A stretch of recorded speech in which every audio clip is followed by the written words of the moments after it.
Everyone, so this is Neil from growpotshippy.com. I'm going to show you guys how to make rosin, and that show that actually works. So I'm going to be using the Auto 6 shooter here. It's really crispy, as you can see. It makes really good, I don't know if it's pronounced rosin or rosin, it doesn't really matter, but anyway. So basically it's where you use pressure and heat to make dabs rather than using butane and stuff like that. So I bought this one here from Best Value Vax. That's their website and stuff.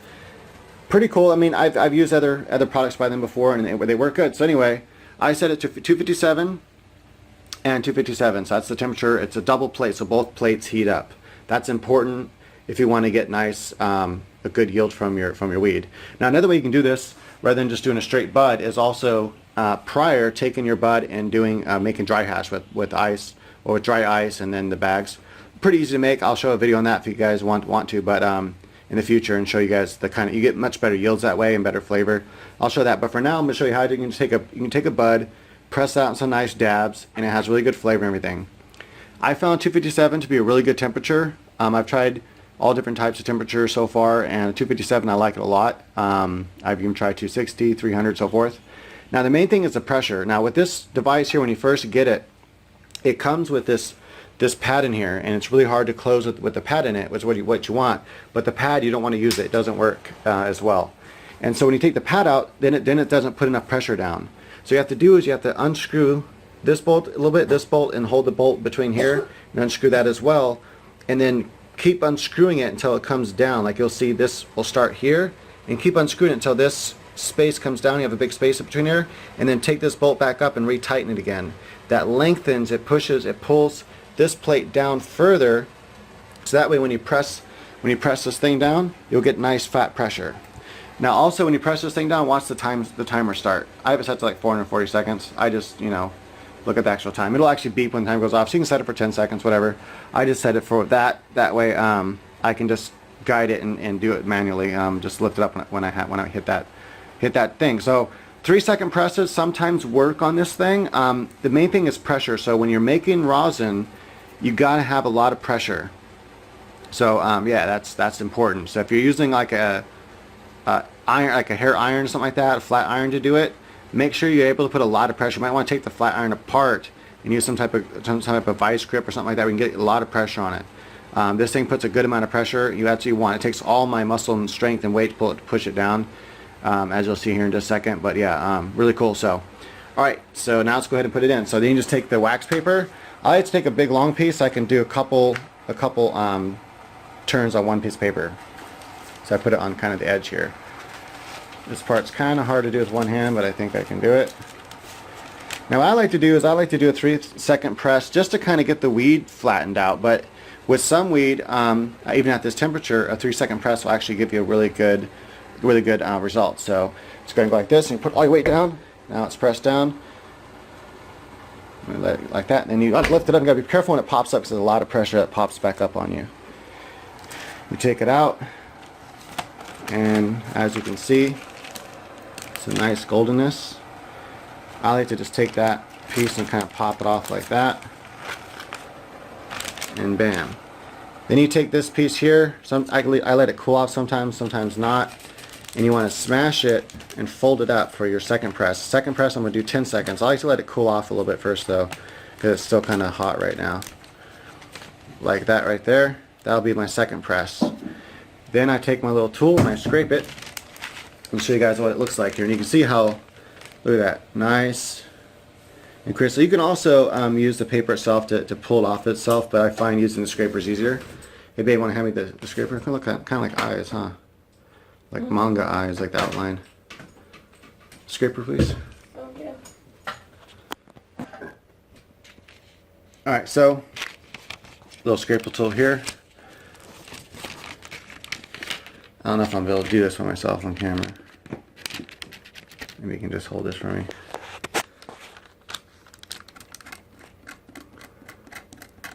I'm actually looking through the camera to see what I'm doing. It's kind of weird.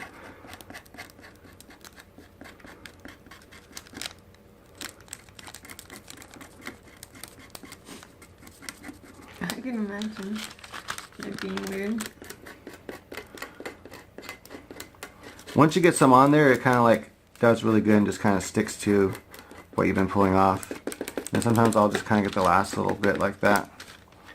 And let's go ahead and try to zoom in on this. And so you can see that's not bad for a 3-second press. And look at nice and golden, really good. Smokes really good, has really good flavor and stuff. We'll do a review of it. Again, this is using 6-shooter, auto 6-shooter. So, you know, if autos just don't come out sony enough, which most of the time they do, you can just go ahead and turn them into rosin really easy. If you use a hair dryer, coming back over here, I'm going to do a 10-second press now. If you use a hair dryer, you're probably going to want to have it set to like about 300 degrees, get like a digital one, because you're probably not going to be able to push enough pressure to getting yields at 257. But if you can modify it to get enough pressure, then yeah. Or you can just buy something like this. Just make sure it has dual heating cores. Put all your weight down. Watch the time here. We're going to go for 10 seconds. I wait till after 10 seconds, then I pull it off. I don't know if you can want to like turn around this way so it's... I can see it. I know that's a weird angle though. Then you push it off like that. And this is all real time, so everything you're seeing here is actual real time of what I'm doing. So now you have another good amount.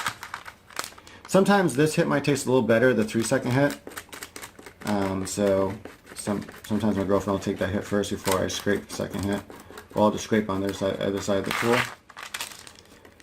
And this will still get a third press. The third press though starts getting darker in color and changes the flavor a little bit. So the third press is not as nice. I'll show you what the third press looks like and I'll scrape on the other side. But look, that's actually a good amount right there. Just to kind of give you an idea. It's not even fully cooled off yet, but it's pretty stable. And it comes out like a wax, you know, like a nice stable wax. So if I take it here, kind of smash it, you can see it's a nice stable wax you can peel off of. Alright, so we'll do the third press really quickly here for 10 seconds. I fold the patty in half a couple times. Now once I'm done with these patties, I save them all up, and then I make RSO out of them.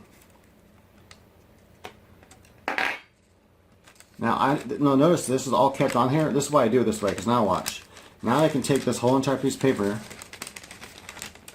and I can put it inside my machine again with just that side in it only. That way I'm not ruining anything on the other side. So I can actually keep that on there. Sometimes I'll do it for a little bit longer than for the third time. This isn't not showing us good.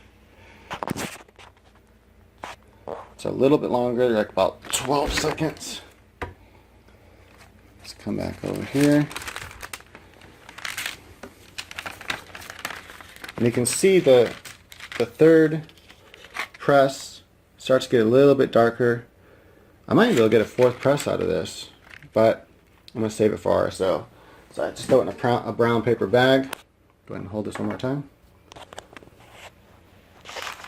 Let's get this last press off of here and see what it looks like. It's all together. You guys saw the side of the bud. The size of the bud was just a pretty normal sized bud. It wasn't super big. I should have weighed it first, but didn't really think about it. I'm recording all this before I go to California so I can have videos to post. So the third press, you know, you don't get nearly as much stuff, and I can actually show you.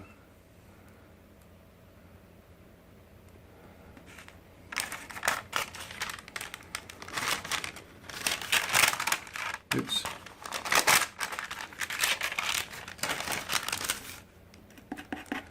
It's also not as stable. It's also still a little bit warm, so it's not like sticking to my hand or nothing like that. I can actually work with it, but you can see the size difference is pretty tremendous.